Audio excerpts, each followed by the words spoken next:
Assalamualaikum warahmatullahi wabarakatuh. Alhamdulillahilladzi anzala ala abdil kitaba wa lam yaj'al lahu iwaja. Asyhadu an la ilaha illallah wahdahu la syarikalah wa asyhadu anna Muhammadan abduhu wa rasul. Allahumma sholli ala Muhammad wa ali Muhammad. Allahumma sholli ala Muhammad wa ali Muhammad. Qala Allah Ta'ala fil Qur'anil Karim, a'udzu billahi minasyaitonir rajim. Bismillahirrahmanirrahim. Al-haqqu min rabbika fala takunanna minal mumtarin. Sadaqallahun nazim. Pertama-tama dan terutama marilah kita bersyukur kepada Allah Subhanahu wa taala yang mana telah memberikan kesempatan kesehatan kepada kita semua yang kita hadir di sini dalam melaksanakan suatu taklim. Mudah-mudahan Allah tetap serta kita. Bagaimana pertanyaan biasa datang dari Pak Rudianto. Ustaz, saya dahulunya pernah belajar ilmu hadis. Di dalam ilmu hadis mengatakan, barang siapa yang tidak menikah bukanlah dari umatku, kata Nabi Muhammad sallallahu alaihi wasallam. Yang saya tanya, bagaimana dengan posisi Nabi Isa? Nabi Isa kalau menurutnya Nabi Isa itu tidak pernah menikah sama sekali. Bagaimana Ustaz menurut Allah Subhanahu wa taala? Assalamualaikum warahmatullahi wabarakatuh. Waalaikumsalam warahmatullahi wabarakatuh. Jadi pertanyaan datang dari dari Bapak Rudianto. Dia dulu pernah belajar ilmu hadis. Ya, dia mengatakan bahwa Nabi Muhammad pernah mengatakan bahwa orang yang tidak nikah itu bukanlah lagi umat Nabi Muhammad. Itu yang disampaikan hadis itu memang benar. Hadis itu datang dari Muhammad sallallahu alaihi wasallam. Tidak dapat kita mungkiri. Yang ditanyanya bagaimana posisi Nabi Isa? Nabi Isa setahunya tidak menikah. Dia tidak jelaskan dengan saya menurut Allah atau menurut Al-Quran. Baiklah, saya akan jelaskan. Saya juga mau bertanya kepada Pak Rudianto, yang mengatakan Nabi Isa tidak nikah itu siapa? Coba terangkan dengan saya, siapa?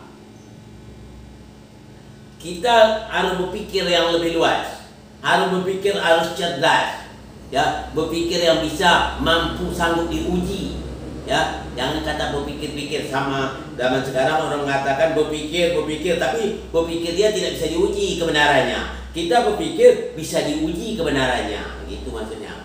Ya, yang mengatakan Nabi Isa tidak menikah itu siapa? Terangkan. Ya. Yang kedua, mana yang benar? Kata orang itu dari kata Allah. Mana benar kata orang dari kata yang mencipta orang? Ya, selama ini kan kita tahu kata syanu itu kata orang namanya. Tapi yang paling utama kata pencipta orang. Siapa yang mencipta orang? Itulah yang dinamakan dengan Allah Subhanahu wa taala. Sebagaimana Allah firman di dalam surat Ar-Ra'd atau surat ke-13 ayat 38, Allah jelaskan dengan jelasnya. Bismillahirrahmanirrahim. Wa laqad arsalna rasulan min qablika wa ja'alna lahum azwajan wa dzurriyyah. Jelas. Kalau di dalam ilmu nahwu, grammar bahasa Arab ya, memakai walaqad, di situ ada lam qad, itu huruf taukid namanya. Apabila taukid ini masuk pada fi'il madhi itu pasti sungguh, ya, sungguh kata Allah. Apa kata Allah? Sungguh kami utuskan para rasul sebelum engkau ya Muhammad, semuanya kami beri dia istri dan zuriat. Zuriat itu arti anak. Jadi semua nabi atau semua rasul sebelum kau ya Muhammad, para rasul sebelum kau semuanya dia memiliki istri dan anak. Jelas ayat ini menerangkan dalam surat Ar-Ra'd ayat 38 atau surat ke-13 ayat 38. Jadi tidak ada para nabi atau rasul itu yang tidak punya keturunan. Semuanya beristri, ya, double, tak ada yang single. Selama ini beranggapan single, itu kata orang. Tapi kan menurut kata pencipta orang Pencipta Allah, pencipta orang namanya Allah ya. Nggak tahu. Maksudnya kata pencipta orang atau pencipta orang itu namanya Allah. Yang Maha Kuasa mengatakan bahwa Dia telah mengutuskan Rasul sebelum engkau ya Muhammad semuanya punya istri dan punya anak. Nah, itu yang jelas Allah. Ya. Walaqad arsalna rasulan min qablika wa ja'alna lahum azwajan wa dzurriyyah. Sungguh kami utuskan para rasul sebelum engkau ya Muhammad semuanya ya memiliki istri dan anak. Nah, begitu. Tidak ada istilahnya Nabi Isa itu tidak menikah. Ini menurut Al-Quran, bukan menurut saya, tapi menurut Yang Maha Kuasa. Jadi kata siapa yang kita dengar? Kata Yang Maha Kuasa atau kata orang? Nah, itu yang kita pahami. Selama ini banyak orang lebih percaya kata orang daripada kata Allah.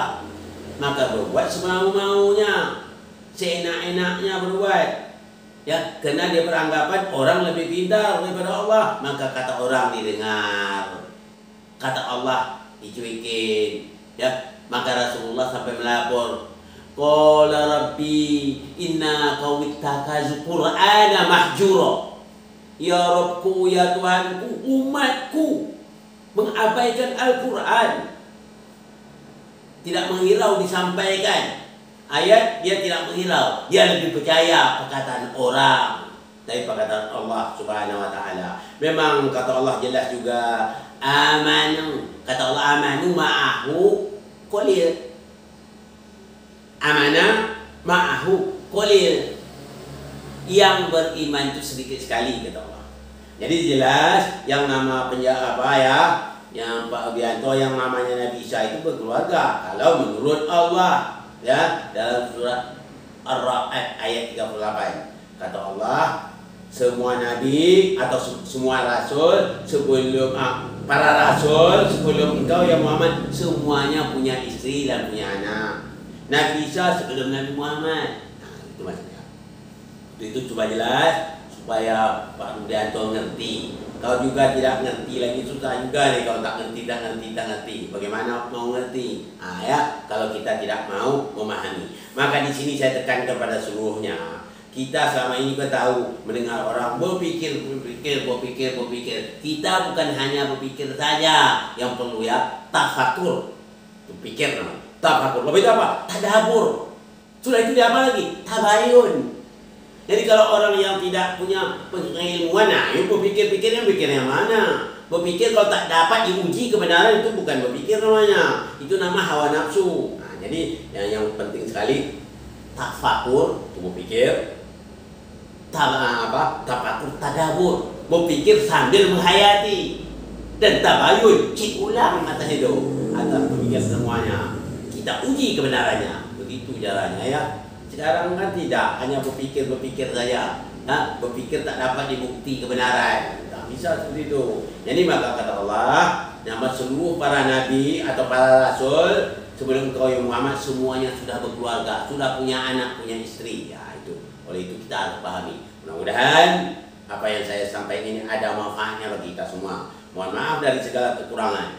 Wabillahi taufiq wal hidayah. Assalamualaikum warahmatullahi wabarakatuh.